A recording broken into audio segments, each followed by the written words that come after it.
میں ہوں ڈاکٹر امجد ایوب مرزا اور آپ سن رہے ہیں میرا پوڈ کاسٹ مائی پرسپیکٹو، یعنی میرا زاویہ۔ جموں کشمیر لبریشن فرنٹ نے 22 جولائی کو یاسین ملک کی سزا کے خلاف پاکستانی قبضے والے جموں کشمیر میں تتری نوٹ کے مقام پر لانگ مارچ اور دھرنا دینے کا اعلان کر رکھا ہے۔ ایک ایسے وقت میں جب پاکستانی قبضے والے جموں کشمیر میں مسائل کے انبار لگے ہیں، جموں کشمیر لبریشن فرنٹ کے دھرنے کی کال ان تمام احتجاجی مہمات کو سیبوتاژ کرنے کے مترادف ہے جو پینشنز میں اضافہ، ڈاکٹروں اور پیرامیڈیکل سٹاف کے لیے رسک الاؤنس کی ادائیگی اور لوڈ شیڈنگ اور مہنگائی کے خلاف، اور ہاں، سبسڈیز کے خاتمے کے خلاف تیزی سے زور پکڑ رہی ہیں۔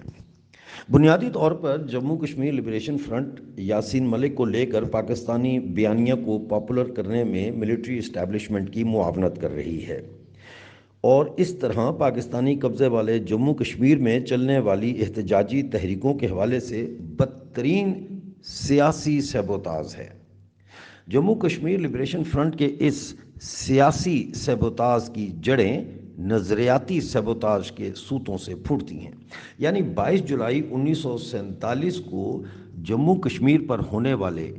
دو قومی نظریہ کی بنیاد پر پاکستانی حملے اور بھارت کے ساتھ مہاراجہ ہری سنگھ کے 26 اکتوبر 1947 کے معاہدہ الحاق سے انحراف۔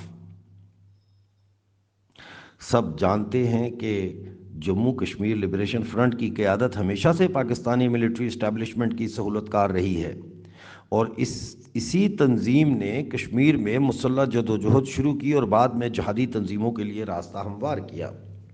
لیکن نظریاتی سیبوتاژ کی جڑیں ثقافتی سیبوتاژ سے نکلتی ہیں۔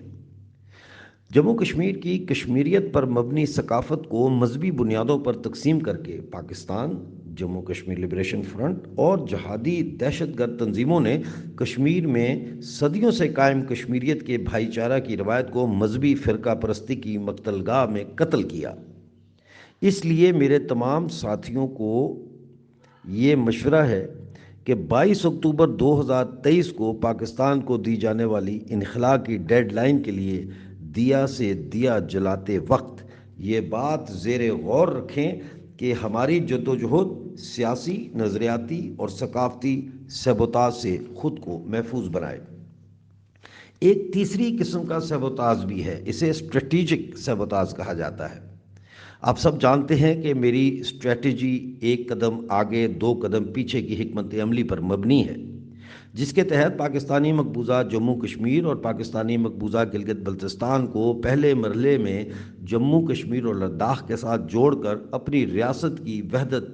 کی بحالی حاصل کرنا ہے، اور جس کے لیے ہمیں لازمی طور پر 26 اکتوبر 1947 کے معاہدہ الحاق کو بنیاد بنا کر بھارتی یونین میں شامل ہونا ہے۔ ایسے میں ہماری تحریک کو ان لوگوں یا تنظیموں کا سامنا ہے جو الحاق ہندوستان کے مقابلے میں کشمیر کی آزاد ریاست کے قیام کا نعرہ لگاتے ہیں اور یوں اسٹریٹجی کے حوالے سے ہماری تحریک کے ہدف کو سیبوتاژ کرتے ہیں۔ واضح نقطۂ نظر اور مجرد یعنی ایبسٹریکٹ سیاسی نظریاتی قید میں پھنسے ہوئے بائیں بازو یعنی لیفٹ کے لوگوں نے اسی لیے ہمیں بند گلی میں لا کھڑا کیا ہے۔ یاد رکھیں، سیاست ممکنات کے حصول کا فن ہے، اور جموں کشمیر کی آزاد ریاست اب کبھی دوبارہ قائم نہیں ہو سکتی، کیونکہ گلگت بلتستان اور لداخ کے شیعہ اور بدھ مت ماننے والے عوام کسی قیمت پر کسی ایسی ریاست کا حصہ بننے کے لیے تیار نہیں جو کشمیری وہابی مسلک کی اجارہ داری تلے قائم ہو۔ یہی وجہ ہے کہ جموں، لداخ اور گلگت بلتستان میں آزاد ریاست جموں کشمیر کی بحالی کی کوئی تحریک عملاً سرے سے موجود ہی نہیں ہے۔ ایسے میں یہ خبر آئی ہے کہ پاکستانی قبضے والے جموں کشمیر میں بائیں بازو کی تنظیم جموں کشمیر نیشنل عوامی پارٹی اور Jammu Kashmir national student federation نے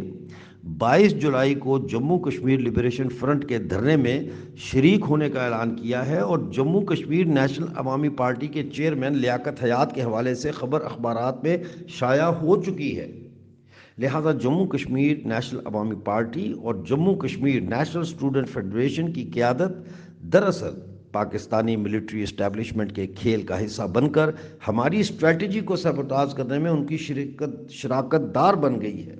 اور نظریاتی سیبوتاژ کا شکار ہو کر قومی آزادی کے جعلی نعرے کے تحت پاکستانی فوج کے بیانیہ کے دام میں پھنس چکی ہیں۔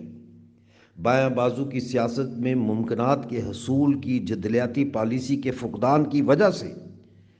جموں کشمیر نیشنل عوامی پارٹی اور Jammu Kashmir national student federation دونوں بائیں بازو کا دعویٰ کرنے کے باوجود آج دائیں بازو کی موقع پرستی کا شکار ہو چکے ہیں۔ ایسے میں تحریک اتفاق رائے کے کارکنوں کا فرض ہے کہ وہ عوام میں سیبوتاژ کی مختلف اقسام کے حوالے سے بحث اور اجاگری پیدا کر کے سینکڑوں نئے دیے جلانے کا کام جاری رکھیں۔